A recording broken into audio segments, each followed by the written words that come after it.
हाँ दोस्तों, नमस्कार। एक बार फिर से आप सभी लोगों का आपके अपने YouTube channel physics with concept पर दिल खोल करके हार्दिक स्वागत एवं अभिनंदन है। जैसा कि दोस्तों आज हम लोग बहुत ही शानदार और बहुत ही आसान और मस्त टॉपिक देखने वाले हैं और उस टॉपिक का नाम है संधारित्रों का संयोजन। क्या देखने वाले आज हम लोग? संधारित्रों का संयोजन। पिछली क्लास में संधारित्र क्या होता है ये हो चुका है, समांतर प्लेट संधारित्र क्या होता है वो हो चुका है, और क्या हो गया था? समांतर प्लेट संधारित्र की धारिता और समांतर प्लेट संधारित्र की धारिता जब प्लेटों के बीच में आंशिक रूप से कोई परावैद्युत पदार्थ रखा हो। ये सब टॉपिक, महत्वपूर्ण टॉपिक पिछली क्लास में एकदम पूरी तरीके से हो चुका था और आज की क्लास में हम लोग देखने वाले हैं संधारित्रों का संयोजन कैसे कैसे किया जाता है। तो जैसा कि दोस्तों संधारित्रों का संयोजन हम लोग दो तरीके से करते हैं। कितने तरीके से करते हैं? दो तरीके से करते हैं। एक होता है श्रेणी क्रम संयोजन और दूसरा होता है समांतर क्रम संयोजन। तो संधारित्रों का संयोजन दो तरीके से, श्रेणी क्रम संयोजन और समांतर क्रम संयोजन। आप लोग क्लास 10th में प्रतिरोधों का संयोजन पढ़े होंगे, पढ़े थे ना? प्रतिरोधों का संयोजन। बिना प्रतिरोधों के संयोजन पढ़े आप लोग विद्युत को आगे और पढ़ ही नहीं सकते हो, है ना? एकदम सच। तो हम लोग प्रतिरोधों का संयोजन क्लास 10th में पढ़े हुए हैं और क्लास 12 में प्रतिरोधों का संयोजन तो पढ़ना ही है। क्लास 12 में प्रतिरोधों का संयोजन तो पढ़ना ही है, लेकिन उससे पहले हम लोग क्या पढ़ेंगे? संधारित्रों का संयोजन कैसे कैसे किया जाता है। तो उसको संधारित्रों का संयोजन और प्रतिरोधों का संयोजन मैं हल्का सा केवल आपको बताऊंगा, प्रतिरोधों वाला। बाकी संधारित्रों का संयोजन हम लोग को तो पढ़ना ही है। तो आप लोग हेडिंग डालेंगे संधारित्रों का संयोजन और उसके नीचे दो सुंदर लाइन लिखिए भाई, संधारित्रों का संयोजन दो प्रकार से किया जा सकता है ना? संधारित्रों का संयोजन दो प्रकार से किया जा सकता है और दो प्रकार कौन कौन से हैं उसमें हम लोग पहला हेडिंग बना लेते हैं। तो हमारा पहला जो हो जाएगा, पहला क्या हो जाएगा? श्रेणी क्रम संयोजन। पहला हमारा क्या होगा? श्रेणी क्रम संयोजन। तो संधारित्रों का संयोजन कितने प्रकार से? दो प्रकार से। कौन कौन? श्रेणी क्रम संयोजन और समांतर क्रम संयोजन।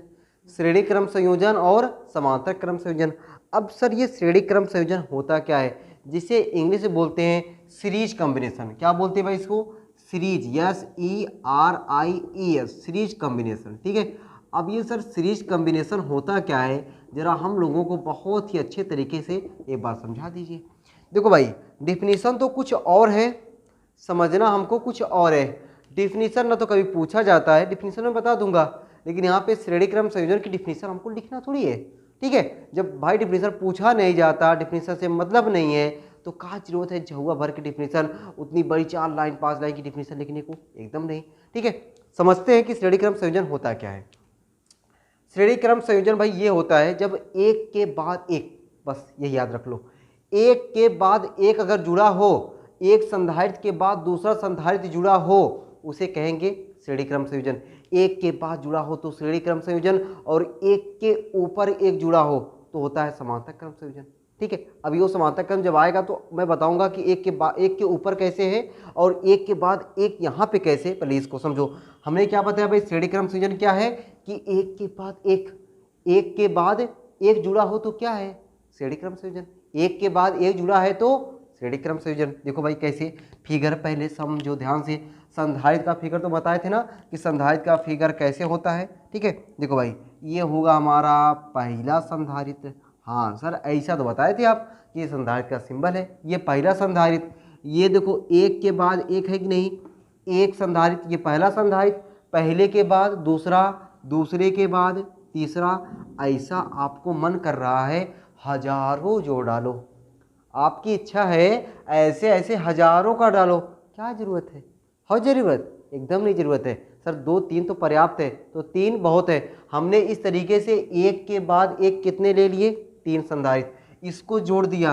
देखो भाई, जोड़ने वाला हमने दूसरा मार्कर यूज कर ले ताकि आपको लगे। देखो ये देखो संधारित्र जुड़ गया, ये देखो संधारित्र जुड़ गया। ठीक है। तो जब डिफिनीशन तो आपको समझ में, देखो भाई अभी तो हमने तरीका बताया कि इसको जब एक के बाद एक जुड़ा हो उसे हम लोग क्या कहेंगे कि श्रेणी क्रम संयोजन। ठीक है, उसे क्या कहेंगे हम लोग, श्रेणी क्रम संयोजन कहेंगे, एक के बाद एक जुड़ा हो। डिफिनीशन क्या हुई, जब दो या दो से अधिक संधारित्रों को, लिखना नहीं है केवल सुनना है, ठीक है, जब दो या दो से अधिक संधारित्रों को इस प्रकार जोड़ा जाए कि पहले संधारित्र की पहली प्लेट को बैटरी के पहले सिरे से, अब पहला सिरा प्लस भी हो सकता है, पहला सिरा माइनस भी हो सकता है, इसलिए मैं पहले सिरे से बोल रहा हूँ, धन सिरे से नहीं।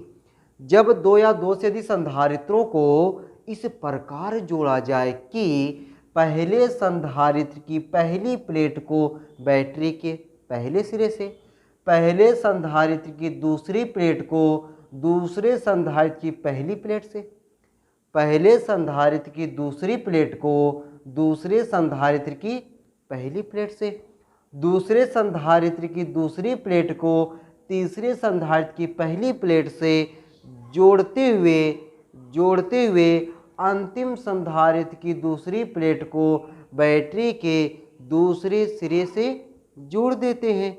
तो इस प्रकार का संयोजन श्रेणी क्रम संयोजन कहलाता है। हुई ना डिफिनीशन थोड़ा सा लंबी, तो लिखने की जरूरत है नहीं, एकदम लिखने की जरूरत नहीं है, समझने में आ गया होगा तो ठीक है। बाकी तो प्यारी वाली डिफिनीशन समझ में आएगी होगी कि एक के बाद एक श्रेणी क्रम संयोजन कहलाता है। देखो एक के बाद एक श्रेणी क्रम संयोजन, अभी और भी तरीका बताऊंगा, क्यों, क्योंकि हमको श्रेणी क्रम संयोजन और समांतर क्रम संयोजन पे बहुत सारे सवाल लगाने हैं, थोड़ा मोड़ा वो भी नहीं, बहुत सारे सवाल लगाने हैं, और इतने सवाल लगाने हैं कि सवाल से आपको प्यार सा हो जाए। ठीक है, तो ये रहा आपका श्रेणी क्रम संयोजन। ठीक है, अब बैटरी से यहाँ पे धारा नहीं बहेगी, यहाँ पे आवेश बहेगा। ठीक है, क्यों, क्योंकि भाई हम लोग यहाँ पे क्यों, प्रोपोर्शनल टू वी, जितना ज़्यादा आवेश उतना ज़्यादा विभव। ठीक है, तो यहाँ पे क्या निकला, आवेश, यह आवेश गया, जो आवेश इस संधारित्र में वही आवेश इस संधारित्र में, वही आवेश इस संधारित्र से होता हुआ दोबारा बैटरी में वापस आ गया। तो बताओ मेरे यार कि यहाँ पे आपको संधारित्रों में जो आवेश जा रहा है, क्या वह आवेश कहीं बट रहा है, तो आपका जवाब आएगा नहीं सर, नहीं बढ़ रहा है। इसका मतलब हुआ कि श्रेणी क्रम संयोजन में सब संधारित्र में आवेश समान रहेगा। तो अगर सब संधारित्र में आवेश समान है तो देख के समझ जाओगे कि कौन सा क्रम है, श्रेणी क्रम संयोजन है। कौन सा क्रम है, श्रेणी क्रम संयोजन है। कब, जब सभी संधारित्रों में किसका मान समान होगा, आवेश का मान समान होगा। ठीक है, एकदम सर। तो अच्छा, पहला संधारित्र है तो C1, दूसरा संधारित्र है C2, तीसरा संधारित्र है C3। ठीक है, तीसरा संधारित्र है तो C3। इसका पहले संधारित्र का विभवांतर V1, दूसरे संधारित्र का विभवांतर V2, तीसरे संधारित्र का विभवांतर V3 है ना। तो भाई ये फिगर आपको, उम्मीद है भाई मैंने काफ़ी समय लिया समझाने के लिए, और उम्मीद है आपको बढ़िया तरीके से समझ में आ गया होगा कि श्रेणी क्रम संयोजन है क्या, सभी संधारित्रों में आवेश का मान समान क्यों है। संधारित्र भाई अलग अलग होगा ही, 3 संधारित्र है, विभवांतर हमेशा 2 बिंदुओं के बीच होता है। तो यहाँ पे पहले संधारित्र में 2 बिंदु, इसमें 2 बिंदु, इसमें 2 बिंदु, इसीलिए विभवांतर अलग अलग हो गया। ठीक है, चलो भाई अब देखो भाई समझने का तरीका, यहाँ पे जो चीज़ अलग अलग होता है उसी का मान निकाल लेते हैं। संधारित्र को छोड़ करके Q और V में, यानी विभवांतर और आवेश में किसका मान अलग है, विभवांतर और आवेश में किसका मान अलग है, सर विभवांतर का मान अलग है, तो विभवांतर का मान निकालते हैं। ठीक है, अब अगर आपको लग रहा है सर मुझे भाई थ्योरी लिखनी है, मुझे राम कथा प्रेम कथा बहुत अच्छी लगती है, वो मुझे लिखनी है, वो लिखना है तो लिख लो, मैं बोल दे रहा हूँ। देखो भाई क्या लिखोगे, माना 3 संधारित्र जोड़े ना, तो 3 संधारित्र, माना 3 संधारित्र जिनकी धारिताएं C1, C2, C3 चित्रानुसार श्रेणी क्रम में जोड़ी गई हैं, चित्रानुसार श्रेणी क्रम में जोड़ी गई हैं, जिनके सिरों का विभवांतर क्रमशः V1, V2 तथा V3 है, जिनके सिरों का विभवांतर क्रमशः V1, V2 तथा V3 है ना। ठीक है, तो अब हमने बताया कि जो अलग है उसी का तो मनवा निकालते हैं। अलग क्या है, V1, V2, V3 है, तो V1 का मान निकालते हैं। तो बताओ भाई V1 बराबर क्या हो जाएगा। ठीक है, V1 बराबर क्या हो जाएगा। इससे पहले हमने आपको ये चीज़ पहली वीडियो में बताया था, क्यों प्रोपोर्शनल टू बी, मतलब किसी चालक को दिया गया आवेश उसके विभव में होने वाली वृद्धि के अनुक्रमानुपाती, है ना। तो Q बराबर क्या हुआ था, Q बराबर CV हुआ था। Q बराबर CV, तो यहाँ से V बराबर क्या हो जाएगा, Q अपान C हुआ कि नहीं भाई। V बराबर Q अपान C, ये पिछली क्लास वाली चीज़ें हैं, ये तो कई बार आ चुकी हैं, आपको इतने बढ़िया से समझ में आ ही गया होगा। ठीक है, तो V1 बराबर क्या हो जाएगा, Q अपान C1। V2 बराबर क्या हो जाएगा, Q अपान C2। V3 बराबर क्या हो जाएगा, आप लोग बोल दो भाई, Q अपान C3। V1 बराबर Q अपान C1, V2 बराबर Q अपान C2, V3 बराबर Q अपान C3। सही है।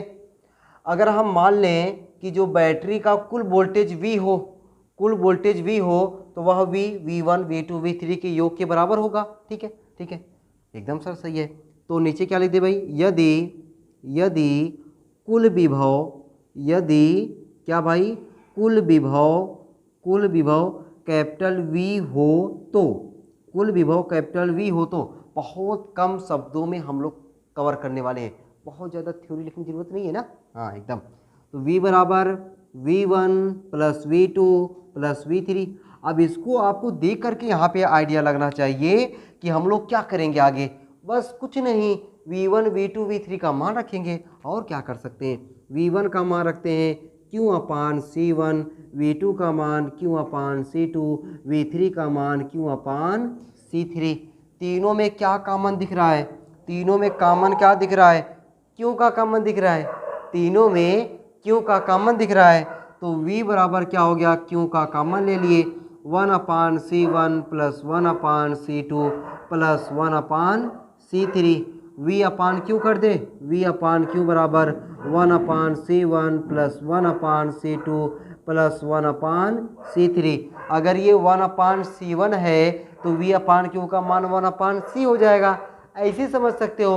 अगर ऐसे नहीं समझ में आया, ऐसे समझना आसान है कि अगर ये 1 अपान C1 है, 1 अपान C2 है, 1 अपान C3 है, तो ये 1 अपान C हो जाएगा। अगर यहाँ से तुम्हें लग रहा सर बहाकार है ना, यहाँ पे देख लो भाई, हमें किसका मान चाहिए, V अपान Q। V बराबर Q अपान C, तो V बटा Q क्या आया, 1 अपान C है कि नहीं। तो V अपान Q की जगह पे 1 अपान C, 1 अपान C बराबर 1 अपान C1 प्लस 1 अपान C2 प्लस 1 अपान C3।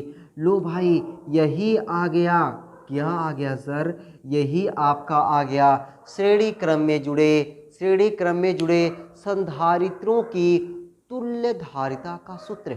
श्रेणी क्रम में जुड़े संधारित्रों की तुल्य धारिता का सूत्र।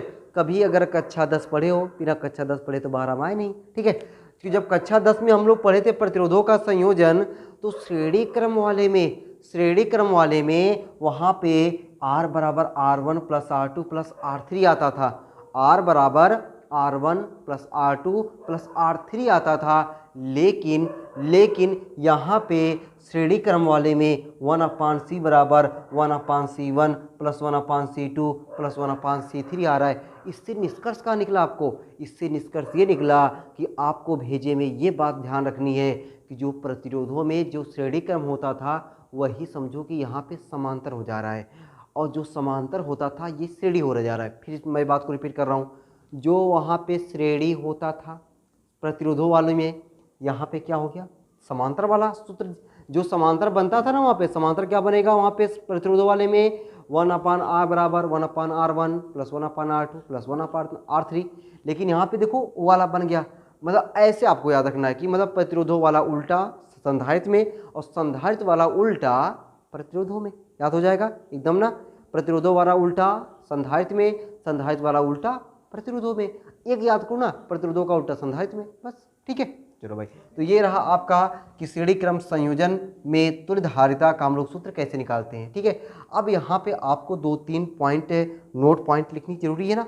दो तीन नोट पॉइंट क्या लिखना भाई, नोट पॉइंट 1, नोट पॉइंट 1 मैं बोल दे रहा हूँ, आप लोग लिखना और समझना भाई। पहला नोट पॉइंट, आप देख रहे हो कि सभी संधारित्र में क्या समान है सर, क्या समान है, इसमें आवेश का मान समान है।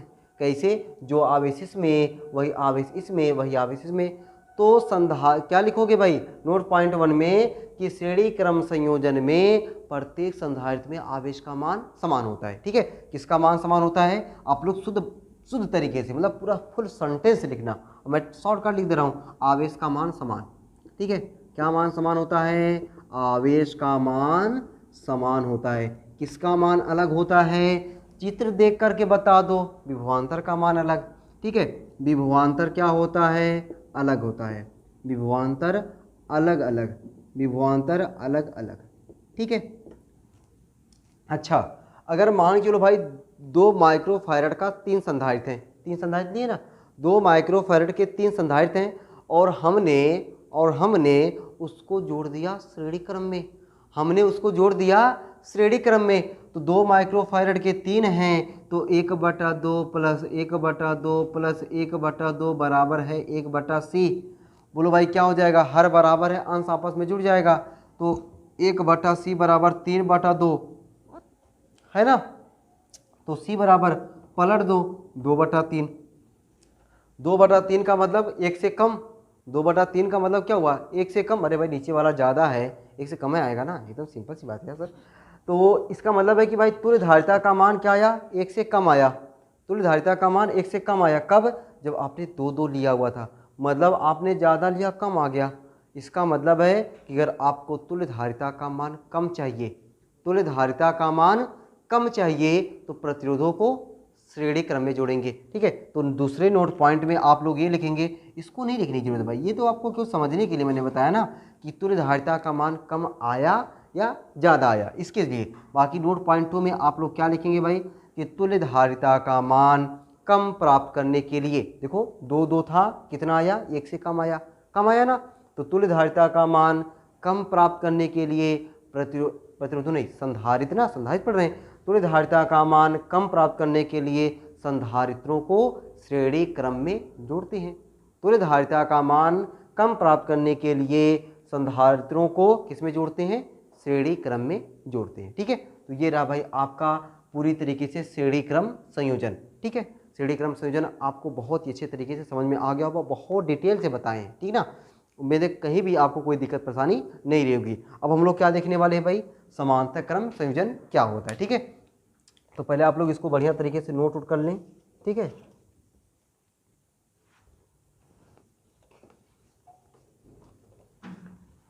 तो भाई इसको आप लोग नोट कर लिए होंगे। अब हम लोग क्या देखने वाले हैं, समांतर क्रम संयोजन। ठीक है, तो यहाँ पे श्रेणी क्रम संयोजन जगह पे अब क्या हो जाएगा, समांतर क्रम संयोजन। तो आपकी जो हेडिंग हो जाएगी अब समांतर क्रम संयोजन, मतलब प्रतिरोधों को हम लोग कितने तरीके से जोड़ेंगे, 2 तरीके से। 2 तरीकों में तो पहला हो गया, ठीक है, पहला कौन सा हुआ, श्रेणी क्रम संयोजन, और ये दूसरा हमारा कौन सा हो जाएगा, समांतर क्रम संयोजन। समांतर क्रम संयोजन, ठीक ना, समांतर क्रम संयोजन। और समांतर क्रम संयोजन को अंग्रेजी में क्या बोलेंगे, इसको इंग्लिश में क्या बोलेंगे, पैरेलल कॉम्बिनेशन। ठीक है, क्या बोलेंगे इसको, PARALL, पैरेलल कॉम्बिनेशन। ठीक है, पैरेलल कॉम्बिनेशन। ठीक है, अभी देखो भाई चीज़ें समझाते चलेंगे तब मिटाते चलेंगे, तब आपको ज़्यादा समझ में आएगा कि हाँ इसमें और जो अब पढ़ाने जा रहे हैं उसमें दोनों में बहुत ज़्यादा डिफरेंस नहीं है। ठीक है, तो क्या फिगर यही रहेगा, एकदम नहीं। फिगर अगर यही रहेगा तो ये फिगर क्या कहलाएगा, तुम्हारा श्रेणी क्रम संयोजन कहलाएगा ना। अब की बार फिगर चेंज जाएगा, तो अब की बार फिगर कौन सा बनेगा हमारा, समांतर क्रम संयोजन वाला। और श्रेणी क्रम संयोजन समझ में आ गया ना डिफिनीशन इसकी, कि एक के बाद एक, और समांतर हमने क्या बताया कि एक के ऊपर एक। ठीक है, एक के ऊपर एक रहे तो समझो वो क्या हो जाएगा, समांतर क्रम संयोजन। समझने वाला है वो, ठीक है, समझने वाला। देखो एक है, एक के ऊपर एक, ये देखो आ गया, फिर इसके ऊपर एक है ना, ये एक के ऊपर एक आ जाए तो समांतर क्रम संयोजन, एक के बाद एक आ जाए तो श्रेणी क्रम संयोजन।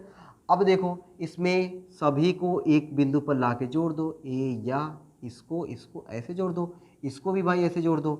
यहाँ पे देखो भाई इसको हमने क्या कर दिया, सभी को एक बिंदु से। अब चाहो तो यहाँ पे बैटरा लगा दो, ठीक है। ये देखो तुम्हारा क्या हो गया, ये बैटरी है। देखो बैटरी में एक बड़ा वाला और एक छोटा वाला, ये तुम्हारा बैटरी का सिंबल हो गया।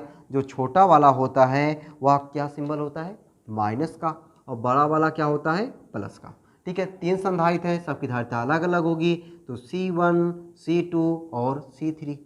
बैटरी से यहाँ पे क्या निकलेगा, विभवांतर धारा नहीं, क्या, आवेश, आवेश निकला। आवेश क्या हो भाई, क्यों। अब यहाँ पे क्यों पहुँचा, फिर जब यहाँ पे बेचारा क्यों पहुँचता है तो क्यों बटेगा कि नहीं, बटेगा कि नहीं, एकदम बटेगा। जब बटेगा तो यहाँ पे कितना जाएगा, मान लेता हूँ Q1, यहाँ पे कितना जाएगा, मान लेते भाई Q2, यहाँ पे कितना जाएगा, मान लेते Q3। तो यहाँ से कितना आया आपको, Q1 आया, यहाँ से कितना आया, Q2 आया, यहाँ पे कितना आया, Q3। सब मिल करके यहाँ पे कितने बन गए, Q बन गया, तो Q वापस आ गया। तो आप देख रहे हो इस फिगर में, आप देख रहे हो इस फिगर में क्या अलग अलग है आवेश। उस वाले पहले वाले फिगर में क्या अलग अलग था, विभवांतर। क्या अलग अलग था, विभवांतर। तो विभवांतर अलग अलग था, तो हमने विभवांतर का मान निकाला था। विभवांतर अलग अलग था तो हमने विभवांतर का मान निकाला था। अब की बार क्या अलग अलग है, आवेश। किसका मान निकालेंगे, आवेश का मान निकालेंगे। जो अलग अलग होता तो उसी का तो मान निकालते हैं। तो यहाँ पे अलग अलग क्या है, आवेश है। किसका मान निकालेंगे, आवेश का मान निकालेंगे। अच्छा, विभवांतर यहाँ पे समान क्यों है, विभवांतर यहाँ पे समान क्यों है भाई, विभवांतर हमेशा सिर्फ 2 बिंदुओं के बीच का होता है। तो एक बिंदु यहाँ पे, एक बिंदु यहाँ पे, केवल यहाँ से यहाँ तक 2 बिंदु, इसलिए इनके बीच का विभवांतर क्या हुआ, समान हुआ। और उस समान विभवांतर को हमने क्या मान लिया, बड़का V मान लिया। क्या मान लिया, बड़का V मान लिया। तो अब हमको क्या करना है, Q1, Q2 और Q3 का मान निकालना है। देखो भाई ये फार्मूला हमने पढ़ा ना, Q प्रोपोर्शनल टू V, यानी किसी चालक को दिया गया आवेश उसके विभव में होने वाली वृद्धि क्या होती है, अनुक्रमानुपाती होती है। तो Q बराबर क्या होता है, C1, Q बराबर CV, तो Q1 बराबर क्या हो जाएगा, C1V। बस ऐसे निकाल देना है Q1, Q2 और Q3 का मान। तो निकालते हैं भाई हम लोग Q1, Q2 और Q3 का मान हम लोग यहाँ पे निकालते हैं। देखो कैसे निकालते हैं भाई, देखो कैसे हम लोग यहाँ पे Q1, Q2 और Q3 का मान निकालेंगे भाई। Q1, Q2 और Q3 का मान क्यों निकालेंगे, ये तो आपको समझ में आ रहा होगा ना, ठीक है। यहाँ पे हम लोग V1, V2 और V3 का मान नहीं निकाल रहे हैं, क्यों, क्योंकि यहाँ पे V तो समान है, यहाँ पे V क्या है, समान है। तो हमारा क्या हो भाई, Q1 बराबर क्या हो जाएगा, C1V, ठीक है। Q2 बराबर क्या हो जाएगा, C2V। Q3 बराबर क्या हो जाएगा, C3V। कोनो दिक्कत परेशानी, दुख तकलीफ, एकदम नहीं सर। Q1 बराबर C1V, Q2 बराबर C2V और Q3 बराबर C3V। अब मान लें कि जो बैटरी से आवेश निकला Q, और वह Q बटा 3 भागों में, वह Q बटा 3 भागों में। तो नीचे लिख ले, यदि, ठीक है, यदि कुल आवेश, यदि कुल आवेश, ठीक है, यदि कुल आवेश स्मॉल q हो तो, कुल आवेश स्मॉल q हो तो स्मॉल q बराबर क्या हो जाएगा, Q1 plus Q2 plus Q3। हुआ नहीं भाई, Q1 plus Q2 plus Q3। अब देख करके अगली लाइन आपको समझ में आ जानी चाहिए कि क्या होने वाला है, क्या होने वाला है। अरे सर कुछ नहीं, Q1, Q2 और Q3 का मान रखेंगे और क्या होगा। देखो भाई मान रखते हैं, तो Q बराबर Q1 जगह पे C1V, Q2 जगह पे C2V, Q3 जगह पे C3V। सब में क्या कॉमन है, सब में सर V का कॉमन है, तो C1 plus C2 plus C3 हो गया। ठीक है, अब क्या करेंगे भाई, V को नीचे भेज दो। जब V को नीचे भेज देंगे, जब V को नीचे भेज देंगे तो क्या हो जाएगा सर, वह हो जाएगा Q अपान V। क्या हो जाएगा, Q अपान V। और Q अपान V का मान, Q अपान V का मान इसको देख के समझ सकते हो कि C हो जाएगा। Q अपान V का मान क्या हो जाएगा, C हो जाएगा। यानी Q अपान V बराबर C1 plus C2 plus C3। Q अपान V बराबर V क्या यार मैं क्या लिख रहा हूँ, Q अपान V का मान C ना, C बराबर क्या हो जाएगा, C1 plus C2 plus C3। बोलो भाई आसान है कि नहीं, एकदम आसान है सर। आसान ना, कि श्रेणी क्रम संयोजन और समांतर क्रम संयोजन कितना आसान है। देखो बस मुश्किल से 5-6 लाइन में आपका समांतर क्रम संयोजन हो गया। तो यहाँ पे ये ध्यान रखने वाली चीज़ है कि जो प्रतिरोधों में, अगर प्रतिरोधों में हम लोग समांतर क्रम निकालते तो वह फार्मूला 1/r बराबर 1/r1 plus 1/r2 plus 1/r3 आता, जो हम लोग क्लास 10th में पढ़ चुके हैं। मैं बार बार कह रहा हूँ कि ये वाला चीज़ और ये वाला चीज़ में बस यही अंतर है, जो इसमें समांतर आया है वह इसमें, जो इसमें समांतर में आता है वह इसमें श्रेणी में आ गया, और जो इसमें श्रेणी में आता था वह इसमें समांतर आ गया। मतलब उल्टा, प्रतिरोधों का उल्टा संधारित्र में और संधारित्र का उल्टा प्रतिरोधों में। ठीक है, तो ये रहा आपका श्रेणी क्रम संयोजन, समांतर क्रम संयोजन, और इससे पहले हमने क्या देखा, श्रेणी क्रम संयोजन। अब इसके आगे भाई कुछ हम लोग नोट पॉइंट को सीख लेते हैं, जैसे हमने यहाँ पे सीखा। ठीक है, नोट पॉइंट को सीख लेते हैं। तो नोट पॉइंट में क्या सीखेंगे भाई, यहाँ पे क्या अलग अलग है, आवेश का मान अलग अलग है, क्या समान है, विभव का मान समान है। ठीक है, तो नोट पॉइंट में आप लोग पहला लिखेंगे कि आवेश का मान क्या होता है भाई, आवेश का मान अलग अलग। ठीक है, यहाँ पे क्या लिख दें, आवेश का मान अलग अलग। ठीक है, आवेश का मान समझो यहाँ पे मैं 2 बार लिखा हूँ, आवेश का मान अलग अलग।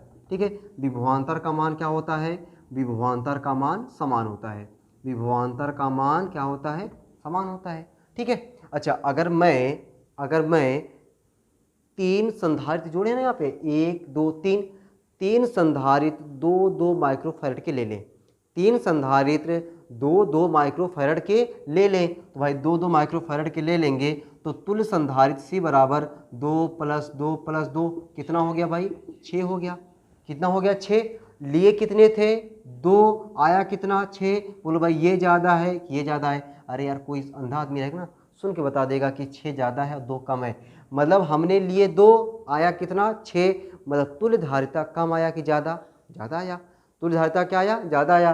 तो तुल्य धारिता का मान अधिक प्राप्त करने के लिए, तुल्य धारिता का मान अधिक प्राप्त करने के लिए संधारित्रों को किस क्रम में जोड़ोगे, समांतर क्रम में, और कम प्राप्त करना है तो श्रेणी क्रम में। तो नोट पॉइंट में ये भी लिख लेना कि तुल्य धारिता का मान अधिक प्राप्त करने के लिए संधारित्रों को समांतर क्रम में जोड़ते हैं। ठीक है, एक बार और रिपीट कर रहा हूँ, तुल्य धारिता का मान अधिक प्राप्त करने के लिए संधारित्रों को समांतर क्रम में जोड़ते हैं। ठीक है, तो उम्मीद है दोस्तों आपको आज की ये क्लास में जो हमने सिर्फ और सिर्फ संधारित्रों का संयोजन, और वह संधारित्रों का संयोजन 2 प्रकार से, श्रेणी क्रम संयोजन और समांतर क्रम संयोजन, उम्मीद है कि आप लोगों को बहुत ही अच्छे तरीके से और बहुत ही बढ़िया तरीके से समझ में आ गया होगा। कोई भी दिक्कत परेशानी दुख तकलीफ नहीं रही होगी। अगर है भाई कोई दिक्कत तो एक बार फिर वीडियो को फिर से देखो, जब फिर से एक बार देख लोगे तो आपको कोई भी दिक्कत परेशानी होने वाली नहीं है। ठीक है, तो मिलते हैं अगली क्लास में जोरदार टॉपिक के साथ, और एक क्लास और देंगे, उसके बाद फिर बहुत सारे न्यूमेरिकल को लगाने वाले हैं। ठीक ना, इस बार और भी विभव वाले से भी ज़्यादा न्यूमेरिकल लगाने वाले हैं ना।